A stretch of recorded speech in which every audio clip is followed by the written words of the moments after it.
welcome to Oya TV channel. Now, this particular video is about working as an agent in Abu Dhabi and a bit of Dubai as well.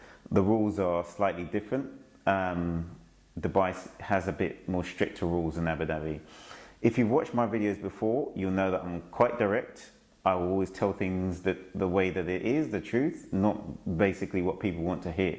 So the way this video is going to work is I'm going to tell you exactly my experiences myself, and then I'm going to give some helpful information should you choose to embark in this path or this career path as a real estate agent. I generated over 500,000 dirhams in the space of 11 months. It was around 513,000, just over that, 513,000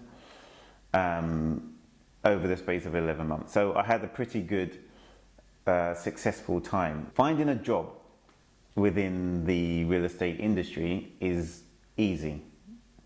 It's pretty easy. There are so many agencies looking for people to work all the time. The reason being is because it's quite a high turnover industry, and also these agencies, the way they see things is the more agents they have, the more money they can generate. And you'll find that the agencies will give as minimum as possible to their agents and they want a high return back. My journey began in Dubai. I got two job interviews in Dubai on the same day, and I got one in Abu Dhabi the day after. So I'll tell you about the ones in Dubai first. This is the first interview I had, and I didn't really know too much about how it worked within real estate in the UAE. So I went for the interview, and surprisingly, I was offered a position there and then in the interview. The offer that I received was 50% of any commission that I generated, plus I get use of a company car. Now, the company car had all the logos all over it for the company. So pretty much I was driving around an advert for them. It's a win-win situation. But what was interesting is they said if they felt that I hadn't produced enough in a month, I would be charged 1,500 dirhams for that car. And they were never going to set any KPIs, key performance indicators. It would just be based on their discretion. So if they thought I didn't work enough, I would have to pay 1,500 dirhams, which would either be taken out of the next money that I made, or I'd have to pay it outright. So in a month, I could be 1,500 dirhams down, plus any petrol or calls, say 500 dirhams. So 2,000 dirhams is a lot of money to be at a loss while working for a company.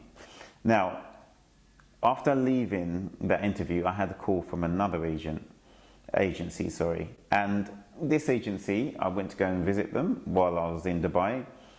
They were based in a building, so they had exclusivity of the building.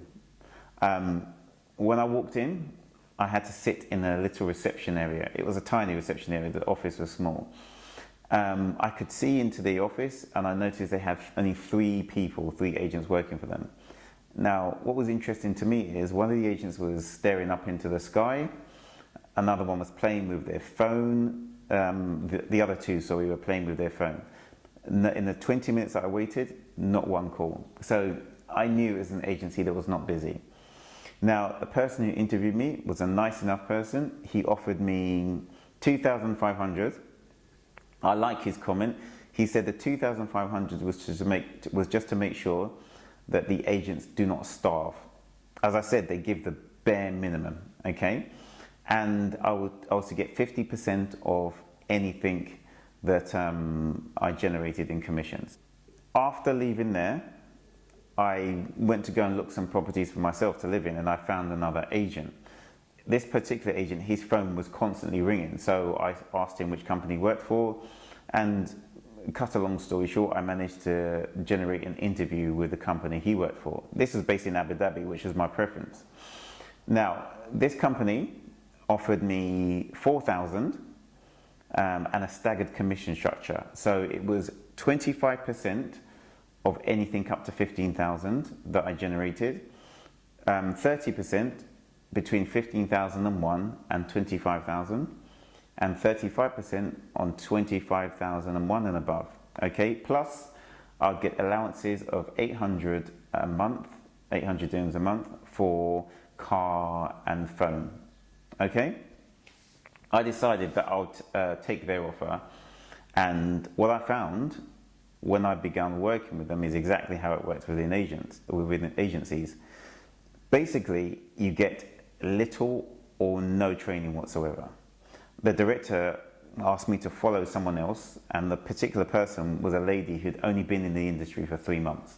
I found that I had to create myself my own training program, which was spend time going through all the, looking at the properties, at the stock and everything, and then learning which department does what, and learning, basically teaching myself how real estate works. I found that it was very common in the industry as well.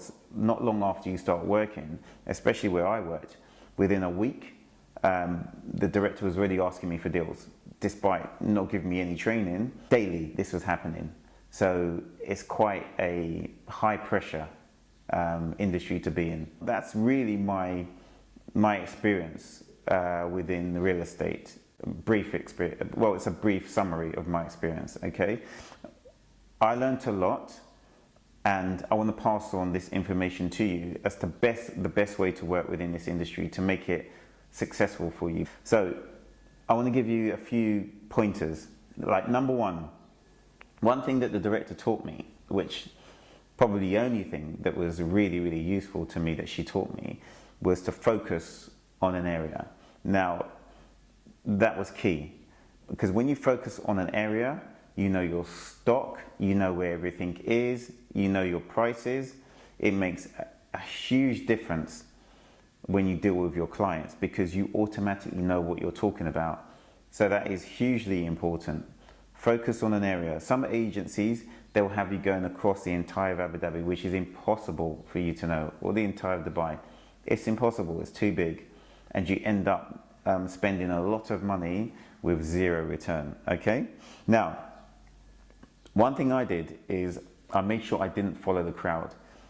Agents in Abu Dhabi and in Dubai, they can be like sheep. As soon as they think something is hot, every single agent follows. They just follow each other around like sheep. So what I used to do is basically let all the agents go in one direction, and I will go and work on the more difficult stock, but with a higher return. Now, if you put in the effort in this difficult stock, your returns will be far greater than the people following each other. Okay, so this is what I used to do. Okay, building relationships, very important, and that's probably one of the key pointers to the success that I had. You know the owner, the admin department, the accounts department, the security, the watchman, any person that you can know with that works within your owners or developers or anything. Know every single person. If they know you and they know you're putting a lot of effort into their development or into their project, they will support you. They will go over and above to support you. They'll give you all the tools. They'll help you close your deals. This is the reason why I did well, is because I had such a great relationship with one developer that they helped me close the deals, and they gave me all the support. Even when my contact was away on holiday and everything like that, I got all the support and everything. So build strong relationship with these owners, and also it's a good chance for you to get exclusive units, which gives you a lot more power within the UAE real estate market. Next step is deal with your clients well. It might sound simple, but there's a lot of bad agents, because they have agents generally have a bad reputation in the market. Stuff like answering calls when your client calls you. Something so simple, it can be taken for granted. Return calls when someone calls you. Return messages. Okay, deliver what you promise. Listen to what your client wants and focus on what they want rather than what you want to show them. All these key factors make you a valuable agent, and clients will stick with you. You'll be surprised how many clients will just not bother with an agent because they don't even answer the phone. Even if they have the stock, they'll rather go somewhere else because it's their peace of mind. And you have to be flexible. Remember, these clients, they work during the day, and so your hours may not be the same as their hours, so you have to be prepared to go outside of your normal working hours and change your day up. All these are key important points in order to just have a good chance of closing and a good chance of earning commission from this particular client. You have to know how much time to spend with a client. You can get the client that knows exactly what they want, where they want to be, when they want to move, and how much they want to pay. Those clients, they're the more serious clients, okay? They're the ones that you have a higher chance of closing. The other type of client is, I call them the browsers. They'll generally tell you they have an open budget. They're not really sure about which area they want to be in. They're not going to be moving for 2 or 3 months. Those types of clients, I would never do anything with them there and then. What I used to do is I used to schedule to see them about a month before their tenancy is up, when I know they're going to be serious and I know they are actually in a position to put a deposit down or to take up a tenancy. Okay, so you need to know how to keep those clients but not waste your time with them at the wrong time. The last category I'm going to tell you about, which I call the unicorn category.